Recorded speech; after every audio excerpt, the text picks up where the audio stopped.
This is Kits and Waiters. I'm Adam Zdroik, joined by Chris Owen to talk Matchday 15 in the Premier League. Chris, we're coming Thursday night. There's been a lot of somewhat meaningless Europa League, Europa Conference League, and Champions League matches this week, but the Premier League always matters. So, Chris, what's going on? Yo, Adam, good to chat again here. It is as you can imagine, it's now November. It's turned over to November here in the Pacific Northwest, which means it is cold and rainy, and the sun's already down. It's barely 5 o'clock. I got the space heater going down here in the basement. Temps are low, but the spirits are high. We just finished up the Champions League group stage this past week. There was not much on the line really, but I think the big one was that I was watching whatever group the Sporting Tottenham Eintracht group, and that was like that was a blast to watch. Especially Frankfurt's my Bundesliga side, so I love to see them succeed. At one point they were atop the group, and then of course Spurs goes down and scores that like stoppage time, just like rocket from Højbjerg. So yeah. Interesting little week of soccer, and we've got 2 more weeks until we won't be taking a hiatus, but the Premier League will be taking a hiatus for the World Cup. So we're like 20 to 16 days away from kickoff, a little over 2 weeks, and as you know better than anybody, the engine room doesn't stop at RotoWire specifically for soccer. So we'll be back, and we'll have plenty of content for that as well. It's getting colder outside, but the engine room is heating up. We're just shoveling coal in there right now. Yeah, speaking of temperatures, though, it actually reached 70 degrees in Michigan today, so I can't say the same about a space heater for me, but a little warm over here. So, Matchday 15, Premier League. If you're looking on the screen, if you're watching on YouTube, watching on Twitter, got the odds report up. If you don't get the odds report, rotowire.com/soccer trial. You can get the free 10-day trial. Just go to the cheat sheets, and then you go to the fan team cheat sheet. Then you can see all 10 matches in this odds report. And this one is kind of crazy. We have Manchester City as about almost 85% chance to win. Next highest is Leeds at about 55%. And then everyone else is below 50%. So a lot of tight matches this weekend, and if we're looking at the implied goal totals as well, most of those are below 3. We got a 2.5 between West Ham and Crystal Palace there, but tight matches, low-scoring matches outside of the Man City Fulham match, so it's going to be interesting to talk about, fun to talk about. We got big matchups as well, but the first one we're starting with is this Saturday one. Between Everton and Leicester City. So Everton are at home and get them plus 140 to win. Leicester City plus 205 to win. Draw plus 235. And then I do not have the goal odds up, but I assume they're probably pretty even here. But we got Everton, and we got over 2.5 goals is plus 100, under 2.5 goals minus 120. So, Everton coming off a draw against Fulham, Leicester coming off a loss against Manchester City. What do you think happens here? It's interesting looking here at the line movement. The line movement's been pretty much about the same throughout the last couple of weeks. Of course, Everton, we haven't really, despite them playing, and I don't know how far back this line movement goes, but I mean, they were on that 3-game skid before where they couldn't score. October 23rd there. Okay, so this is about 2 weeks. Yeah. Yeah. So, I mean, prior to this, we probably saw a little bit more line movement where it was, they were on that 3-game skid prior to that, and then they beat Crystal Palace 3-0, and then, of course, returned to not scoring goals again against Fulham last week where it was 0-0. On the other hand, Leicester City have been an interesting side, and they've actually been playing a lot better. Started the season with 1 point through 10 matches or so, or 9 matches, and now they lost to Man City last weekend, who we all know is a really quality side, going to probably beat most teams in the Premier League, but they only lost 1-0. I didn't catch the match specifically, but that looks like a pretty good result for them, and I have to think that they're kind of turning it around slightly. 0-0, and then 2-0 over Leeds, and then 4-0 over Wolves, and then a decent. I mean, you don't get any points out of it, but a decent 1-0 loss to Manchester City, who could have easily just blown them out too. So I kind of like Leicester City here a little bit more. I'm leaning them, and looking at some of the injuries that they had earlier in the season, they're pretty much. I mean, Vardy probably won't start. They're probably gonna roll with Daka here, but they're kind of rolling back to to having their best players back in the lineups. I mean, James Madison's going to start. Harvey Barnes is getting some consistent playing time. Dewsbury Hall obviously is become a key cog in their attack, and then of course one of the Yuri Tillmans is one of the best midfielders in the Premier League. So I just like what they bring to the table here against Everton. Everton are going to be playing at home, so there is kind of that layer. But if I not that I'm going to go out and pick a side here, but I think I wouldn't expect a lot of goals in this one. Because of the way Everton plays and the way they can't score goals, and then Leicester kind of they're not exactly putting a ton of goals up aside from the 4-0 win over Wolverhampton. So on this particular match, I'm going to go no on both teams to score. I believe it's plus 110. Interesting enough, I wanted to ask you about this because the over under 2.5 is kind of intriguing. And it looks like, oh yeah, this is your bet, I guess. So you do have a take on this. So I'm glad you put this up because I was going to ask you about that. I think we're on the same side here. I was going to write about your bet, and then I had to ask you about it today, and then you told me your bet, so I was like, all right, I won't write about it. And then, I just took the under 2.5. But I think, like you said, it's pretty much this does not feel like an up and down match, just with the way these teams are playing. Leicester kind of living off the counter, and Everton uh, don't really want to allow teams on the counter. They've been pretty defensive overall this season. I would actually lean towards Everton plus 140 at home. Calvert-Lewin kind of coming back to it. Like you can look at Leicester's. There's a reason I was on Manchester City last week, and Leicester played, super defensive all match, and they got the 1-0 loss. I don't know if got the 1-0 loss is the correct terms, but I mean, you look at Leicester's results, and there's some positives, but a lot of these are against bad teams. Is Everton a good team? Everton is a top 3 team, so no, they're not. But I do They're think just hard to play against. Yeah. I mean, I'm not taking Everton plus 140 for a reason, but Leicester have been solid in the back, and both teams, I guess, have been solid in the back, and I think that's kind of what I'm leaning on. That's kind of what you're leaning on. Both these bets are kind of similar. If it's 1-1, you're gonna get screwed. But I think this is a 1-0, maybe a scoreless type of match, and that's kind of what I'm going with. But going back to the line movement, I wanted to point out. So we saw the Everton used to be plus 105 on October 23rd. I look back. That was the day Leicester won 4-0 at Wolverhampton. So after Leicester beat Wolverhampton 4-0, when they got 4 goals from 5 shots, the odds changed to basically what they are now. So if you don't put too much into, the Leicester win at Wolverhampton, maybe these odds should be closer to plus 105, but that's for you to decide. Do you think that if it was like a 1-0 or a 2-0 win, do you think? Oh, I mean, I'm sure the odds would be a little bit different, but I can't imagine they'd be a whole lot different. Yeah, I think Rather it's just than because the they won, 4-0. really. Yeah, That was an absolutely wild game, but just to have the odds yeah. change because of that result, I think there was basically 4 counterattacking goals. I mean, Well, they had and 5 that shots, and so and importantly, that Yuri Tillman's absolute thunderbolt from distance on the volley when he just postage stamped it. That was incredible. Probably the goal of the season. I hope we see some better ones, but isn't. There probably won't be many better.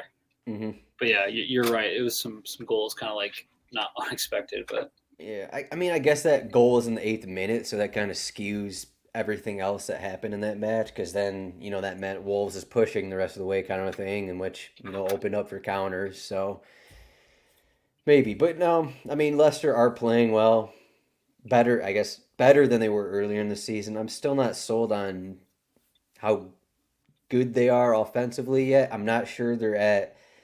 Last season their defense was terrible, but they could also score. This season, their defense, it seems like, is picking up, and their offense is still kind of in no man's land where Rodgers is deciding between an old Jamie Vardy and Daka, who's still kind of figuring out how to score in the Premier League consistently. So I guess it depends Yeah. on James Madison, Harvey Barnes, and those guys are good, but we'll see. I hate that this season feels like a not necessarily, but a kind of a mini swan song for one Jamie Vardy. You know, he hasn't been up to his best. He's crushing Red Bulls on the sideline before going in. You know, like the Premier League will lose a cultural icon whenever Vardy bows out. Wasn't it so on the future show? Didn't like I change my mind on a Jamie Vardy bet because I was gonna Yeah, take the under, you're and then yeah. we looked at his numbers and it was like, oh, he actually scored like once every game he played or Was it like something. 10.5? I think I like It was something around there. I was gonna yeah, be like on the 10.5, under because I was like, how much is this guy gonna play? So my original thoughts are coming true, and then after we looked at his numbers last season, I was like, maybe I'd take the over because he was scoring so much. I don't even know if he scored this season now. I don't know, but I mean, the man scores in bunches. So, I but mean, yeah. are you Anyways, projecting him to score 10 goals 10 the rest goals of the in season? 25 matches. No, I'm not. Or 10 goals in 20 matches. That'd be incredible. I get he's actually been better than I thought because he has 4 assists, but he has 1 goal and 4 assists in 13 appearances. He started 8 of those, so not the worst thing, but I mean, he has 4 shots on target right now, which isn't that good. Yeah, yeah, not great from James, but I guess yeah, his goal came off the bench against Wolves, the match we were talking about. So okay, that's right. So because he crushed the Red Bull and then went in yeah, that's probably and what then scored a happened. goal. So I mean, like, let's keep those flowing. I did notice that it was not sugar free, so I mean, but he is what he does what he wants. He doesn't care about his health anymore. All right, next match. We got 2 pretty big matchups on Sunday. There's 2 more Premier League weekends before the World Cup break, and these matches are fairly big in terms of top of the table, in terms of I don't know the mindset of Liverpool in league play. They're doing really well in Champions League, but league play is another story. So we got Chelsea at home against Arsenal. Chelsea are plus 160. Arsenal plus 175 to win. Then the draw is plus 240. Over 2.5 goals, minus 110. Under 2.5 goals, minus 110. There's not too much injury wise. Chilwell, right? Yeah, we had Chilwell go off. He's going to be And out. Reece Looks James, like, like, yeah, those guys have I been, mean, he's well, been out, but he's been out. Kovacic, but I don't think he's going to be back. We'll see. But Chilwell's the new one. Arsenal got back Zinchenko, El Nani, that kind of a thing. But I mean, for the most part, I don't know how much Chilwell actually changes things. Chelsea have been fine. I think lately Arsenal got off to a good start this season, and then now both these teams are kind of playing well, but I wouldn't say overly well. But what do you think about this match?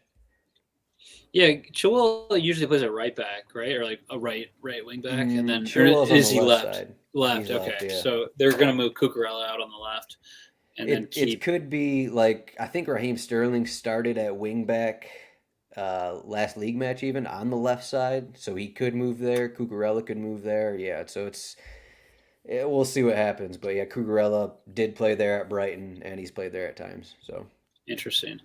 Yeah, I mean, this is like the reason that Arsenal's been so solid is their midfield this season. Like Granit Xhaka has been great. Of course, Thomas Partey is back, and he's like, I think he scored last weekend as well. So I mean, those two players are obviously way better than you know they were at the end of last season. They were playing Mohamed El Neni like for extended periods. So, I mean, if Kovacic is out too, it's tough for me to sit here and like select a team that's going to win this, but I do think there will be goals. But I have to lean Arsenal here. I mean, they're top of the table. They're visiting, right? They're heading to Stamford Bridge, I believe. yeah, But I just think they're going to be able to dominate. And Chelsea are missing some key pieces. I mean, like they're missing like what 1, 2, 3, potentially 4 starters, whereas Arsenal are pretty healthy aside from Zinchenko. yeah. I think Zinchenko So was even on the bench today. So okay, so I mean, like they have a much stronger side now. The Arteta project is in full swing, but I have a tough time like deciding. going out and picking a side who's going to win this one. So I'm not going to go like any money line bets, but I will say I think there is a couple goals in this one. I'm going to go for a little safe bet where I don't have to take sides. I'm avoiding the corner bet. Even though this has been corners and wagers in the past, but I'm going to take the I believe it's a band bet here, a goal band, and that's 2 to 3 goals. You can get even odds here, so you're getting plus 100. It's a pretty safe bet. If it's 1-1, even 2-0, 3-0, 2-1, you're cashing out. So you got a lot of options. I will say, looking back at some of the previous matches that they've played last season, it was 4-2 and 2-0. So this would have hit half the time. Season before it was 2-1 1-0 and 3-1. So I wouldn't hit either time. But I just like this one from a safe-ish side. Don't have to pick an over/under. Don't have to pick a side. I'm not getting obscure with the corner, so I'm gonna just take it kind of straightforward here, and hopefully that 2 to 3 goals are scored in this match. You are getting back to corners and wagers, so it looks like this is. I was gonna say the only corner bet, but it is not the only corner bet. So we didn't get a couple right last week, but I think I got one somewhere. There was one correct corner bet somewhere in there last week, but. Yeah, like you said, it's kind of hard to pick a side in this matchup. I mean, as I said, it's two pretty good teams right now, both pretty solid defenses. Chelsea are at home. I probably like Arsenal maybe overall, but they're away from home, so I'm not going to take them on the money line or something like that. I like the idea with yours where there's going to be goals scored. I try to find something about between Arsenal against Brighton in prior seasons with Graham Potter, but I couldn't really, nothing really stood out to me in those matches. So I just went with so previously we avoided corners, and now that we're hitting corners, it's like my can't stay fallback. away. My fallback is just go to corners, see if you can find something that you like. So under 4.5 corners in the first half, minus 110. I think that these teams are going to take 45 minutes to, settle in a little bit. I think it was the Chelsea-Manchester United match where I had this same bet. I'm pretty sure, even though Manchester United probably took it to Chelsea a little bit in that game, I believe Chelsea were at home in that one. And then that was the match No, where like Kovacic had the sub on in the first half. I thought that was at Old Trafford. Yeah, well, either way. I'll tell you in a second. Okay. Yeah, Yeah. sorry, it was at Stamford Bridge. I never. Okay. Yeah, so I kind of think it's going to be something similar to that, but I don't even think Arsenal are going to be pressing as much as Manchester United did. And I think there's 4 first half corners in that match, and then one of them was Kepa had the ball slip through his hands stupidly to result in one of those. So I thought my bet was dead at that point, but luckily it still hit. So I just think it's going to be 45 minutes for these teams to, figure things out a little bit.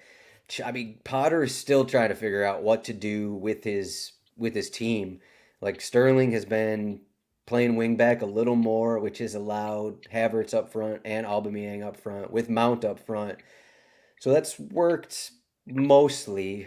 Sterling got a goal last match, kind of a thing. But now with Chilwell out, we could see a thing where it's like Azpilicueta back there. So I just think that, again, 45 minutes, figure things out. I don't think either side is really going to be pressing for 40 minutes, for however many minutes in the first half, getting those corners. So I like this one. I think it'll be kind of a more defensive match than well, I don't want to say for the next one because I'm also taking it under, but just a more defensive match in general, I guess. Nice. For the next one is Tottenham home against Liverpool. Tottenham are plus 225 to win. Liverpool just lost at home against Leeds. They are now plus 115 to beat Tottenham. The draw is plus 275. And then you can get over 2.5 goals at minus 155, under 2.5 goals at plus 125.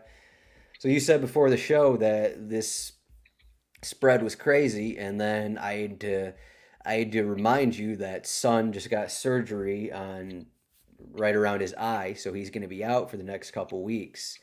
And it doesn't seem like Kulishevsky's going to be ready. It doesn't seem like Richarlison's going to be ready. So we could get Harry Kane next to Lucas Moura in Tottenham's attack. Does that sell you on Liverpool even more now here? Nothing can sell me on Liverpool in the Premier League right now. I don't care if you said they were going to go out and play Leeds United or they're going to go out and play Nottingham. Normally be like, oh yeah, that's a win. But yeah, it was a free win. But oh wait, the last 2 weekends it hasn't been a win. So no, there's nothing that could really sell me on them in the Premier League right now. Champions League, they're a bit more built for that. But yeah, I hopped on here. I was like, okay, Tottenham at home. Liverpool's lost 2 straight to 2 of the, maybe not the best, probably bottom 10 sides in the Premier League. But I look at the odds and Liverpool are almost, they're plus 115, I think, money line. And then Spurs were a little, probably like closer to 200, I want to say. And so, yeah, they were plus 225. So I was like, okay, well, this seems like a trap. But going back to their recent results, Liverpool's unbeaten against Spurs in their past 9 matches, which is, I guess that's a believe it or not, but there's been some pretty epic matches between these 2 sides. Spurs starting Lucas Moura at probably at forward gives me a little less fear, should probably give the general audience a little less like belief that there's going to be goals, because I'm not a huge believer in Moura myself, but they're coming off a pretty tense week as well. I mean, they barely snuck into the group stage. They needed a come from behind 2-1 win at Marchday. So yeah, interesting enough. I'm totally skewing away again from picking a side because I'm not picking Liverpool. A Spurs team missing their probably biggest guns in attack. So I'm going to go a little bit different than my first bet here. I'm actually going to go both teams to score, no draw. You look back at the history of these matches, and it's been 2-1. It was 2-1 Liverpool in both matches it was 1-1, 2-2. But you go back through like the past maybe 12 matches in the Premier League. There's been a lot of goals: 3-1, 2-1. There was one where it was 1-0, but 2-1. There's just a ton of goals scored between these 2 teams. So I think that both of them find the back of the net, but I think somebody finds the edge here, whether it's late in the match, which would be par for the course for some of these previous matchups. But that's where I'm at. Avoid picking a team. Just go with what you've seen in the past 5 years, and that's a lot of goals in this matchup. Yeah, unfortunately, both of our bets cannot win. But I think so. Your bet is kind of going with recent Tottenham matches, and my bet is going with recent Liverpool matches. I'm taking under 2.5 goals. That's plus 125. I've taken that in recent Liverpool matches, and I'm just going to keep doing it. So I'm going to see if it happens again. But you mentioned Tottenham's schedule. They've had a really interesting run of matches. They really struggled against teams like Manchester United, Newcastle. Then they had the Champions League matches against Sporting and Marseille recently. Then they had the comeback last weekend against Bournemouth. It's been a pretty wild run. Lloris has been bad. The back line has been bad. So that's why your bet makes sense. The question is if Liverpool can capitalize that. And I guess the question is if Tottenham will play maybe a little differently because Son is not there. They're probably going to do a 3-5-2 here. That's the assumption because they don't really have a ton of depth otherwise. Like they've been bringing Brian Gill in at times off the bench, and he was a guy who was loaned out to Spain last season. Yeah. So they don't have a ton. It's probably going to be the 3-5-2.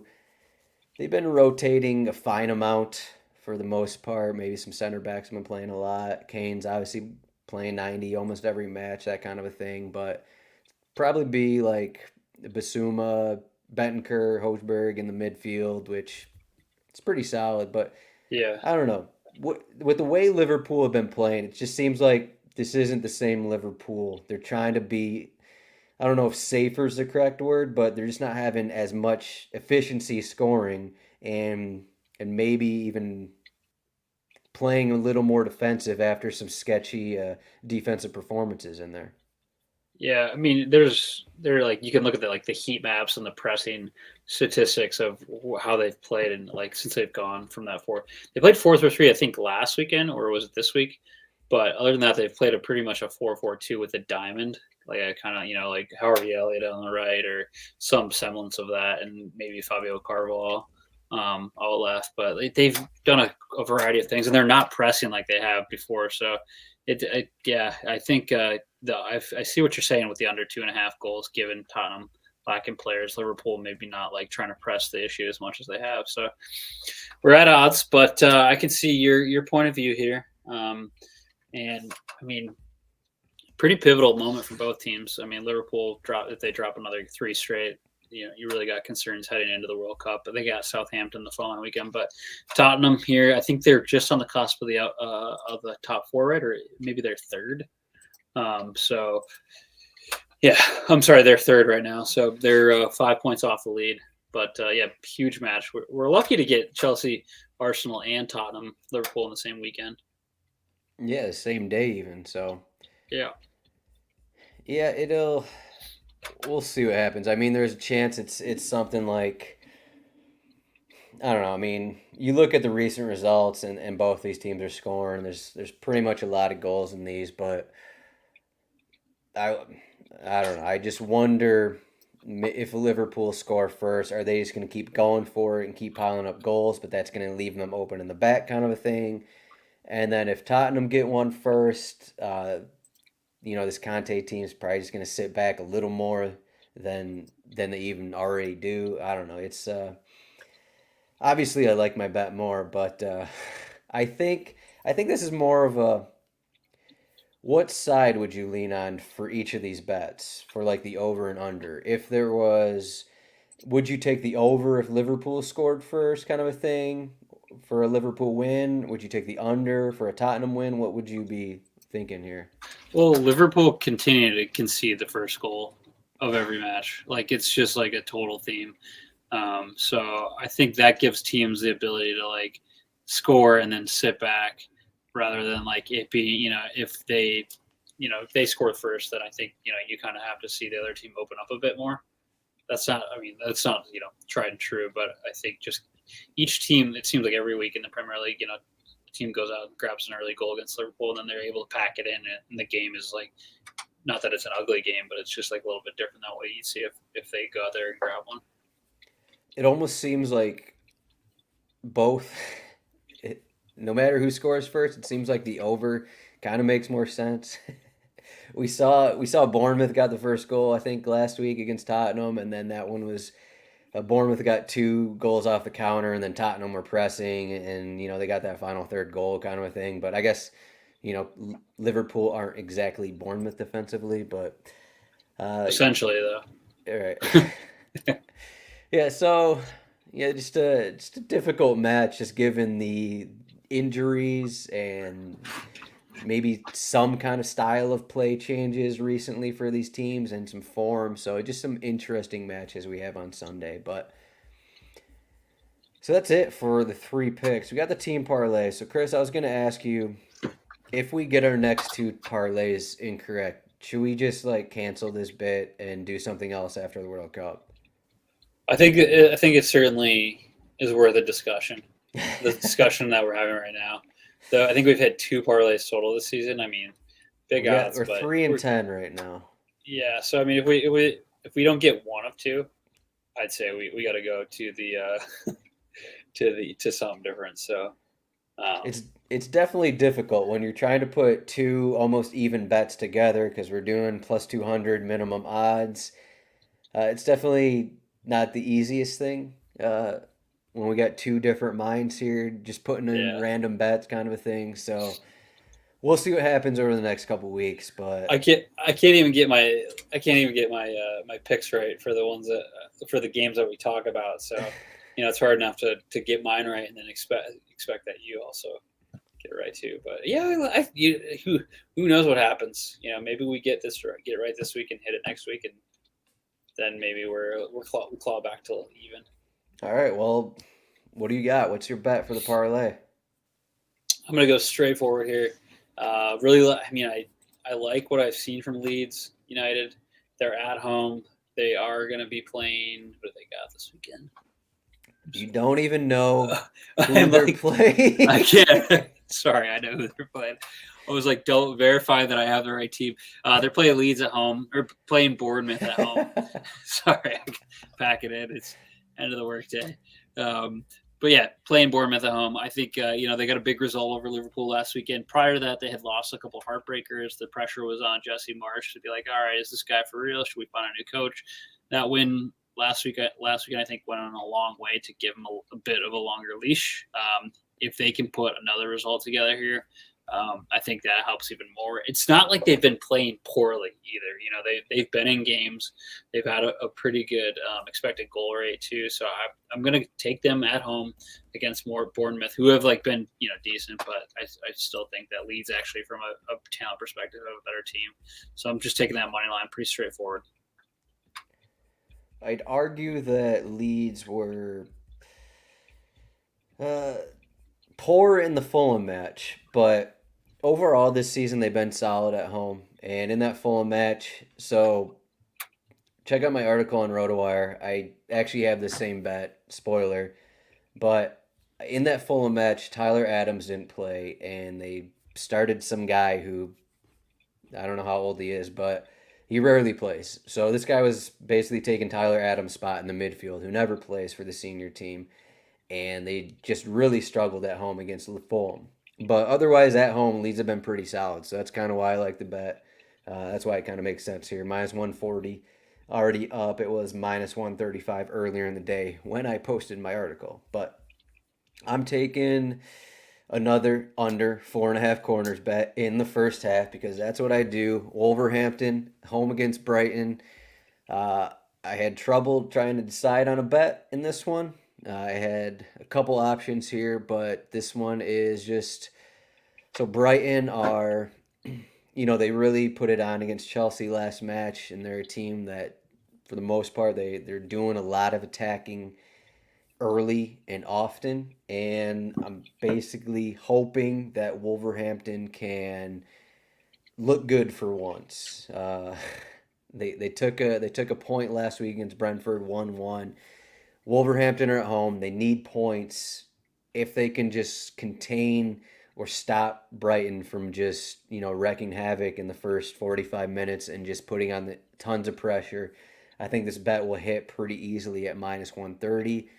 I don't think Wolverhampton get a ton of corners. That's kind of coming in this one. So it's really dependent on Wolverhampton at home keeping Brighton in check a little bit. So that's what I'm betting on. Wolverhampton, Brighton, under 4.5 corners in the first half is minus 130. Leeds money line, minus 140. Put that together, plus 203 odds. That is the team parlay.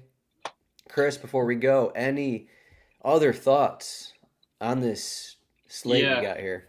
I mean this Wolverhampton Brighton match is one I'll probably skip watching, but just because of what to expect. But I wanted to go back to a tried and true Manchester City minus 1.5, but the odds on it are it was plus minus 225 I think against Fulham. So they're just, you look at it, they're on the cheat sheet here, they're 85% favorites. I don't know what those odds are, but It's about minus 800.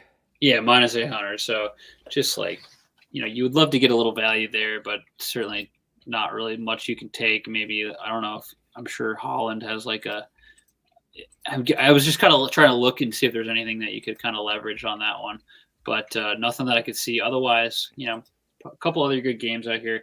We have the two that we mentioned, plus Everton, Leicester City. But yeah, and then Leeds Bournemouth seems like an appetizing affair as well. So it should be interesting, at least for four teams that are traditionally right around the European places. If you think Fulham can score, there's pretty enticing bets out there in taking both teams to score or just Fulham over goal, something like that. Because the odds are pretty solid in terms of that. Fulham have been, obviously, they just were scoreless against Everton, but they've had a lot of high scoring matches against top teams. They're not afraid to go after them, and that obviously exposes them in the back to where they're allowing a ton of goals, which is why Manchester City are, almost imply a total of 3. But if you Yeah. think both teams can score, this is a good spot here. Would note Bobby De Cordova-Reed is suspended, and then Neeskens Cabano just tore his Achilles in training this week, so probably Yikes. Daniel James is going to be starting for him. But that was one of my main worries in terms of taking that bet. But I did take something in my article if you want to check that out. But Chris, that is it. That is it for our show. We have one more show until the World Cup break, and at that point, the work does not stop. But you can find Chris at CHROwen8 on Twitter. I am at Zdroik. Do you have anything else for the fans? Are you smoking some birds this weekend? What's going on, Chris? No, I'm not. I'm actually I have to travel tomorrow night, so I'll be gone all week, all next week. So we might be doing a different time zones here. So we'll have to keep an eye out for that next weekend. Odds are looking good that I will be at that Southampton Liverpool game next Saturday. So we might have to do something special for that. I might like throw a couple quid down, if you will. But yeah, other than that, it's smoking bird season. I'm gonna be honest. I've been prepping my Thanksgiving menu for that's in 3 weeks or so for us. So I'm gonna be smoking one bird, maybe baking another bird, maybe getting a couple other things going on. So it'll be interesting. Smoking some birds, yes. Chris possibly going to this Liverpool Southampton match next weekend. So I mean, that might mean we have to talk about it. So Hopefully, I think we gotta avoid it so I don't get like Okay. double trouble. Yeah, okay. That's a good point. Good point. All right. All right. We'll reconvene next week and figure that out. But Chris, thanks for joining me. Enjoy your Thursday. Everyone, good luck on your bets, and we'll see you next week. Yeah. Cheers, Adam.